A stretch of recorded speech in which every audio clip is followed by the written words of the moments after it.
Hello and welcome to another cricket video, and today we're going to be talking about the India-England test match which has just finished. It took place at Chennai and England went on to win by 227 runs. An emphatic win in the end, and something which nobody expected. Everybody thought England would turn up to India and get absolutely hammered. Lots of people thought England wouldn't even win a single match, but here you go, they managed to win the first game very convincingly. And India were basically out of it as soon as they lost the toss and they had to bowl first. I think that was curtains for India, really. They were on that pitch bowling with two quick bowlers. No real support provided by any of the spinners apart from Ashwin. Ashwin was quite good, but Nadeem, Washington Sundar didn't bowl particularly well. And England bowled India out comfortably on day 5 in the end, and it's a very surprising performance from India because you'd imagine that India would be very determined, they'd be buoyant following the Australia series victory, but England had other ideas and they did very well. They managed to get 20 wickets quite easily, and the biggest problem for India is their ability to play spin. It seemed very troubling for them, and Dom Bess and Jack Leach did really well in the final innings of India's batting there when they were balled out for 192. And India, this is a problem that I've discussed before in other videos. I think there's an element of being overrated against spin from India's batsmen. Everyone kind of thinks Indian batsmen play spin very well, but I'm not sure about that. I think they need to work on the way they're playing the spinners. So I think it's something that Ravi Shastri needs seriously look into, and if India want to try and be a #1 team in the world, and if they want to be consistently winning matches, they need to change the way they go about things. They need to use their feet more. There were instances in India's final innings there when some of the players like Ashwin, when the spinners were bowling, they were going back and cutting balls and against the spin, and when the ball's bouncing, it's not really the most safe shot to be playing, is it? So they need to work on that, and there's a lot of kind of areas for India to work on, not just the spinners, but also facing good quality swing bowling, because Anderson did very well, and Anderson has shown that he's got lots of experience still, and he's got lots to offer as well. So why did India lose? What went wrong? So let's have a look at this in a bit more detail. So as I said, lost the toss and bowled on a flat wicket. That didn't help at all. That was always going to be a big issue for India. As soon as you're playing in a ground like Chennai, where the pitches are generally very flat at the best of times, and it just felt like on this pitch particularly, it was almost kind of the flattest I've ever seen it. I've seen IPL matches at Chennai, but this particular occasion, it was absolutely surprising how flat it was for pretty much 3 days, really. And India losing the toss, that was a massive setback. And I think if they won it, it probably would have been a different story. I think we would have had somebody like a team like England probably being all out for 200 or maybe 250 or something if they had to bat second. And if India managed to bat first, they probably would have got 500 themselves. So massive toss to lose, really, and that kind of formed the fate of India's loss. No ball from back spinners. Again, this is a big point. Can't have one spin bowler bowling so many overs and the only threat being from him.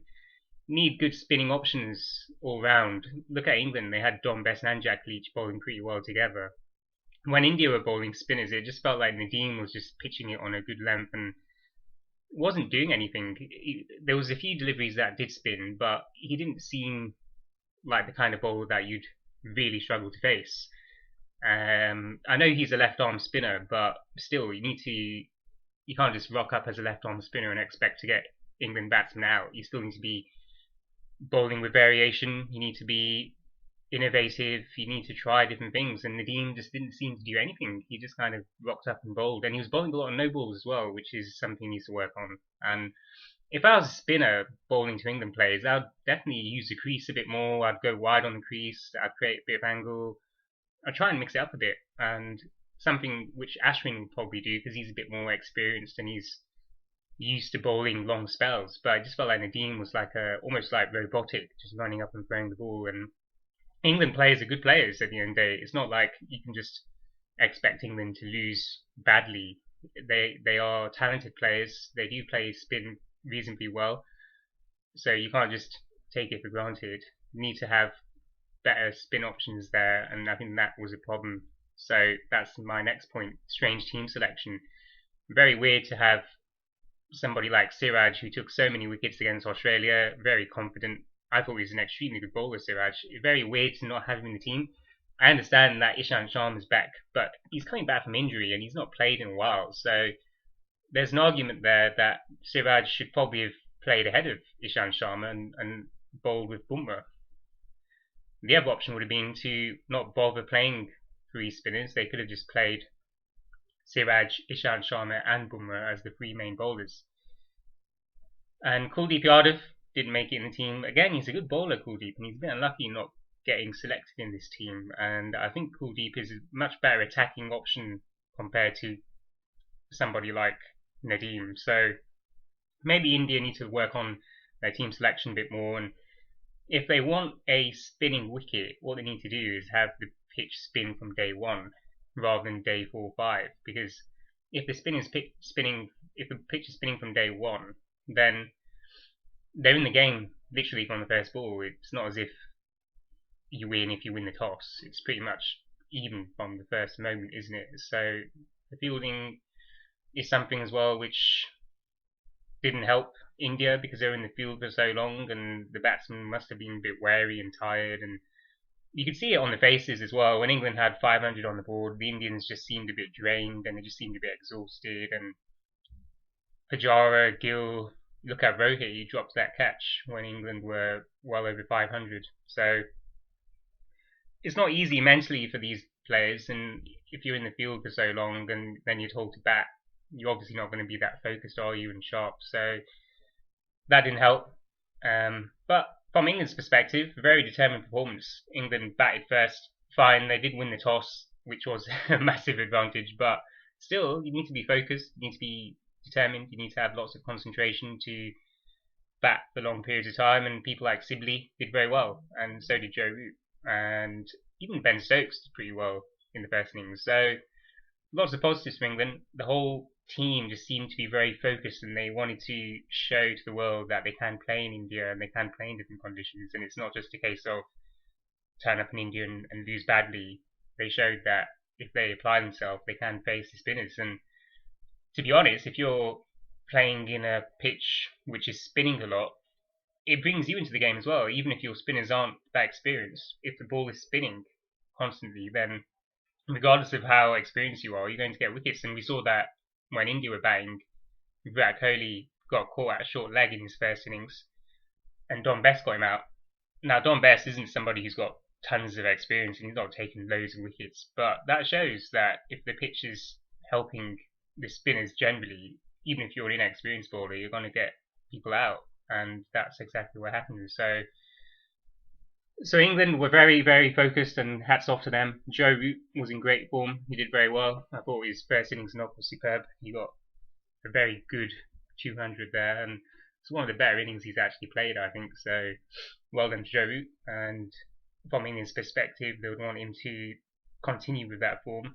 They wouldn't want him to slack off or take a less proactive role in the next games. They would want him to carry on with his momentum and keep pushing forward and keep kind of being the main batsman there in the team, because he is the main batsman, and if he doesn't deliver in future matches, then England are going to struggle, because the rest of the batting, there just does seem to be a bit of inexperience there. And if you look at people like Ollie Pope and Sibley and Burns, even somebody like Stokes, I know Stokes is a good player, but it just feels like if Joe Root doesn't perform, there's a bit of pressure on people like Joe, or a bit of pressure on people like Ben Stokes, and maybe at the top of the order people like Joe Burns and Dom Sibley to get him off to a good start. So England just needs to be wary that Joe Root just needs to be continuing with his form and keep delivering.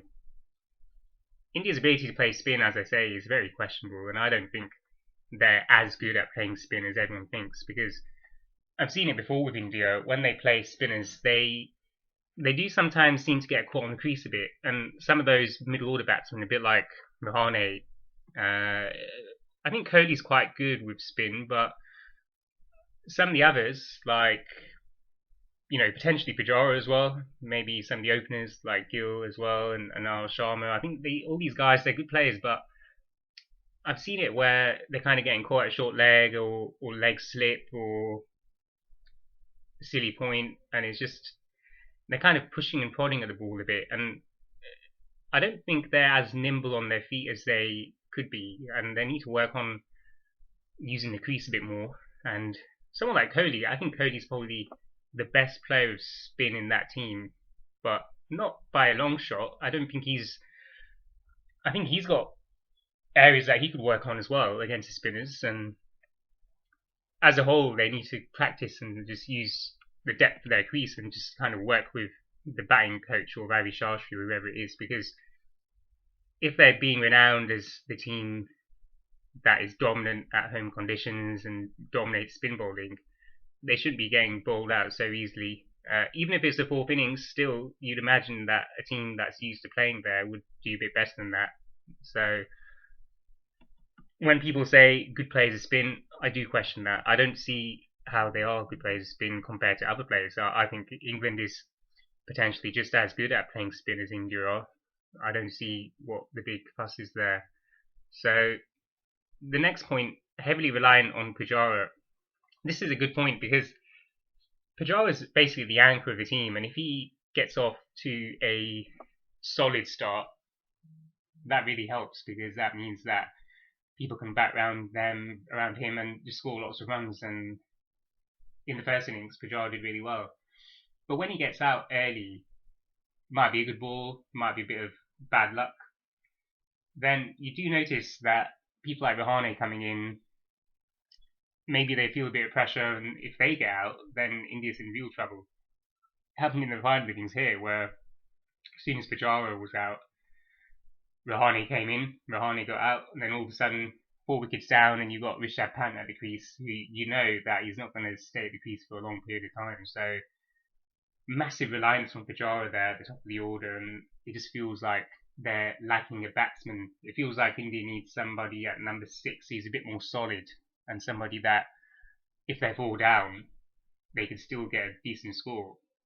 I know they had Bihari at number 6, but it feels like they need Pant maybe at number 7, because at the moment it's a bit light and there's way too much reliance on Pujara at the top of the order.